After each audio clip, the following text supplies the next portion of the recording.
This channel does not promote any violent, harmful, or illegal activities. All content provided by this channel is meant for an educational purpose only.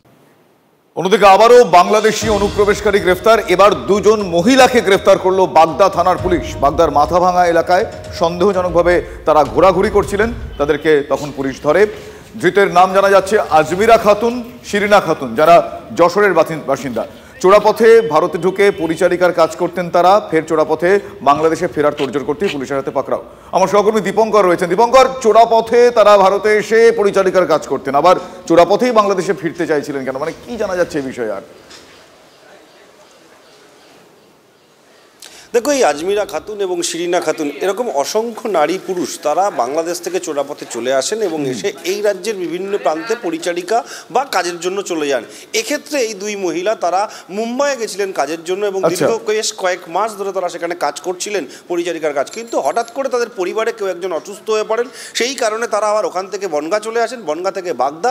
যেহেতু তুমি জানো যে গত কয়েকদিন ধরে বাগদাতে একটানা এরকম ধরা পড়ছে, তার ধরা পড়ার একটা বড় কারণ অনেকটা জায়গা আছে বাগদাতে ফেন্সিং নেই, সেই জায়গা থেকে তারা ভেবেছিলেন পালিয়ে যেতে পারবেন, কিন্তু পুলিশের নজরদারি এড়িয়ে তারা পালিয়ে যেতে পারেননি। পুলিশের কাছে প্রথমে এই দুজন ঘোরাঘুরি করছেন সন্দেহজনকভাবে, সেটা খবর আসে। তারপর পুলিশ তাদেরকে জিজ্ঞাসাবাদ করে জানতে পারে তাদের যশোর জেলার বাসিন্দা তারা বেশ কয়েক মাস আগে এসেছিলেন এবং এমতো পরিস্থিতিতে পুলিশ ওই দুজনকে গ্রেপ্তার করে এবং তারপর বনগাঁ আদালতে পাঠিয়েছে।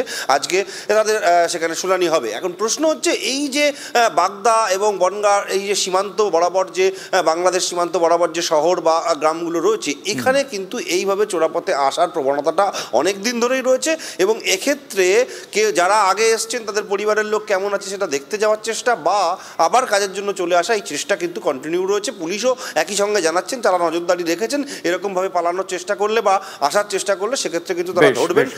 ধন্যবাদ দীপঙ্কর, ধন্যবাদ। শুভজিৎ, বাগদা থেকে দুই অনুপ্রবেশকারীকে পাকড়াও করার কথা বললো, আর এবার পুলিশের জালে বাংলাদেশি কি কারণে প্রতারণার অভিযোগে গ্রেফতার করা হয়েছে তাদের।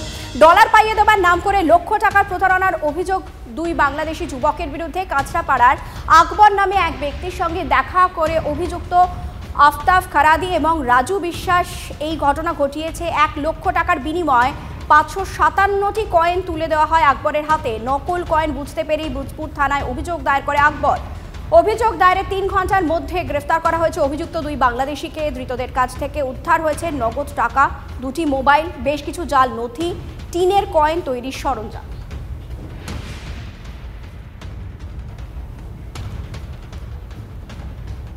অন্যদিকে ভারতে জঙ্গি কার্যকলাপ ছাড়ানোর লক্ষ্য ছিল সাজিবুল ইসলামের। একটা নেটওয়ার্ক তৈরি করছিল এই সাজিবুল ইসলাম। গোয়েন্দা রিপোর্টে চাঞ্চল্যকর তথ্য আমাদের কাছে TV9 বাংলার হাতে এসেছে। সোশ্যাল মিডিয়ায় তরুণদের ব্রেন ওয়াশ, মগজ ধোলাই করতো এই সাজিবুল, আর মগজ ধোলাই করে তরুণ যুবকদের জঙ্গি কার্যকলাপে নিয়ে আসার জন্য উদ্বুদ্ধ করত। সাজিবুল ছিল এই গোটা বিষয়টার মূল মাথা, এমনটা STF এর কাছে এই খবর এসেছে। শুধুমাত্র সাদরাদি নয়, আল কায়দা সহ একাধিক সংগঠনের বাংলাদেশি সদস্যদের আশ্রয় দিয়েছিল সাজিবুল, সঙ্গে ছিল মুস্তাকিম। জঙ্গিযোগে হরিহরপাড়া থেকে আগেই গ্রেফতার করা হয় মিনারুল শেখ এবং আব্বাস আলীকে। এছাড়াও কেরল থেকে ধরা পড়েছিল বাংলাদেশি জঙ্গি সাদরাদি। আমার সহকর্মী কৌশিক ঘোষ এই মুহূর্তে আমার সঙ্গে সরাসরি রয়েছেন। কৌশিক, একটা বড় নেটওয়ার্ক এবং এক্ষেত্রে একটার পর একটা খবর যদি আমরা জুড়ি তাহলে বুঝতে পারা যাবে যে জঙ্গি সংগঠনগুলো প্রত্যেকে একই ছাদের তলায় এসে একটা বৃহৎভাবে কোনো অপারেশন চালানোর প্ল্যান বোধহয় করছিল বা ছক বোধহয় করছিল। অনেকটা এরকমটা নয় কি? দেখো, একদমই বৃহৎ ছক রয়েছে, কারণ আল কায়দার মতো জঙ্গি সংগঠনের সাথে তার যোগাযোগ ছিল এবং সরাসরি যে বাংলাদেশের যে জঙ্গি সংগঠন, যেসব জামাত বা অন্যান্য যেসব সংগঠন রয়েছে তাদের সঙ্গে টেলিফোনে বা হোয়াটসঅ্যাপে তার কথা হতো সাজিবুলের। এবং সাজিবুল যে এখানে সংগ্রহ করতো সেগুলো সাদরাদিকে তার বা নূর ইসলাম যিনি রয়েছেন গ্রেপ্তার হয়েছেন তাদেরকে তথ্য সরবরাহ করতো। পাশাপাশি তিনি আসার পর কিন্তু তার মধ্য দিয়ে একজনকে ইন্সপায়ারেশন করেছিলেন, সেটা হচ্ছে মুস্তাকিম শেখ, তার বন্ধু। এবং এলাকায় যে আব্বাসের মাদ্রাসা ছিল এর আগে দিত, তার সঙ্গে যেমন যাতায়াত ছিল। পাশাপাশি যদি তুমি মুস্তাকিমকে দেখো, সেখানে মুস্তাকিমের যে আধার কার্ড সেখানেও কিন্তু একটা জালিয়াতি রয়েছে। সেখানে মুস্তাকিম একজন পুরুষ হওয়ার সত্ত্বেও কিন্তু সেখানে মহিলা উল্লেখ রয়েছে আধার কার্ডে।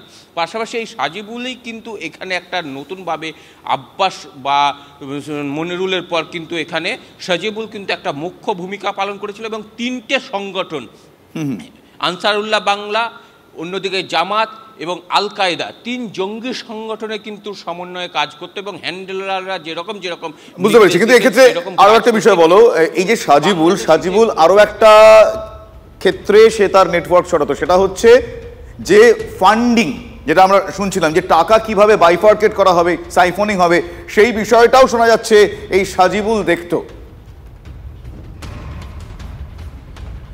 একদমই এই সাজিবুল কিন্তু আগে বাইরের দেশে কাজ করে এসেছে, সেখানে যেটা মনে করা হচ্ছে গোয়েন্দারা যে দুবাই বা আরবের যেখানে কাজ করেছে সেই সময় দুবাই যে দেশ রয়েছে সেখানে পাকিস্তানের মধ্য দিয়ে টাকা আসতো, যে সেটা আয়েশায় হতে পারে বা মধ্যপ্রাচ্যে, যে পাকিস্তানের মধ্য দিয়ে একটা ফান্ডিং আসতো, সেই টাকা কিন্তু তিনি দেশে পাঠাতেন এবং সেখানেও কিন্তু নথির গরমিল পাওয়া গেছে টাকার, যে আয়ের থেকেও বেশি ইনকাম অর্থাৎ যে সম্পত্তি বা সেই টাকা সেই জায়গায় গরমিল রয়েছে এবং সেখানে সেই টাকা কিন্তু নিয়ে এসে তিনি সাদ রাডি অর্থাৎ তার যে মামাইতো ভাই তার হাতে তুলে দিতেন। সাদ রাডি যিনি এখানে সাদ রাডির পিসির ছিলেন সাজিবুল শেখ, এবং পাশাপাশি যে নূর ইসলাম আসামের যে জঙ্গি ধরা পড়েছে তার সঙ্গেও তার যোগাযোগ ছিল এবং তার সঙ্গে দেখা করতে গেছিলেন এবং সেখানেও একাধিকবার গিয়ে বুঝতে পেরেছি। তার মানে একটা বৃহৎ নেটওয়ার্ক, মাকড়সার জালের মতো ওর সঙ্গে সে তার সঙ্গে এইভাবে যুক্ত। এবং এক্ষেত্রে আরো একটা বিষয় আসে, আইডি মানে ইম্প্রোভাইজড এক্সপ্লোসিভ ডিভাইস, এরা প্রত্যেকেই কম বেশি আইডি এক্সপার্ট বলেও এক্ষেত্রে উঠে এসেছে। আরো বেশ কিছু আধার কার্ড সংক্রান্ত তুমি যে বিষয়টা বললে চয়নিকা, এক্ষেত্রে কিন্তু আরো চাঞ্চল্যকর বিষয় উঠে আসছে আধার কার্ডের পরিচয়। একদমই, এবং যে কথা একটু আগে বলছিল আমাদের প্রতিনিধি কৌশিক বলছিল যে মুর্শিদাবাদের নওদায় মহিলা পরিচয় আধার কার্ড বানিয়েছিল মুস্তাকিম। ভাবুন, তার মানে মহিলা পরিচয় আধার কার্ড বানানো যাচ্ছে, কখনো বাংলাদেশ থেকে এদেশে এসে মালদার পঞ্চায়েত প্রধান হয়ে যাওয়া যাচ্ছে, মানে বিচিত্র সব ঘটনা ঘটছে যেগুলো আমরা কল্পনাও করতে পারি না। কয়েকদিন আগেই জঙ্গি যোগে গ্রেফতার করা হয়েছিল সাজিবুল ইসলামের বন্ধু মুস্তাকিমকে, আপনাদের সকলেরই মনে আছে। তদন্তে উঠে এসেছে চাঞ্চল্যকর তথ্য। কিভাবে কি তথ্য উঠে আসছে আমরা আরও একবার যাব আমাদের প্রতিনিধি কৌশিকের কাছে। কৌশিক, এই যে একটা ভয়ঙ্কর অভিযোগ সামনে আসছে যে মুর্শিদাবাদের নওদায় মহিলা পরিচয় আধার কার্ড মুস্তাকিমের, মানে সেই আধার কার্ডটা তো ইস্যু হচ্ছে লোকালি, তো কি করে সম্ভব সেটা? দেখো একদমই সেখানেও কিন্তু আবার একটা প্রশ্ন হচ্ছে, বাংলাদেশিদের যেমন আধার কার্ড হয়ে যাচ্ছে সেই রকম কিন্তু এখানে আধার কার্ডের যে যিনি পুরুষ হওয়ার সত্ত্বেও তার পরিচয় রয়েছে মহিলা, সেখানেও একটা প্রশ্ন হচ্ছে। এবং পাশাপাশি যে কোনো ক্ষেত্রে আধার কার্ডের ক্ষেত্রে যে কোনো জায়গায় গিয়ে সেখানেও কিন্তু তিনি এই আধার কার্ড ব্যবহার করেননি, কারণ এই আধার কার্ডটা যা প্রয়োজনের জন্য বানিয়েছিলেন, অর্থাৎ অন্যান্য জায়গায় যেসব জায়গায় তথ্য দিতে সমস্যা হয় সেই সব জায়গায় পরীক্ষা করেননি, কারণ তাছাড়া তার ভোটার কার্ড সম্ভব হতো না। এবং ভোটার কার্ডের ক্ষেত্রে সেই সব নথিকে গুরুত্ব না দিয়ে কিন্তু এরকমভাবে জালিয়াতি একটা চক্র চলছে, যেখানে দেখা গেছে সাদ রাডিকে এখানে আধার কার্ড ভোটার কার্ড করে দেওয়ার ঘটনা ঘটেছে।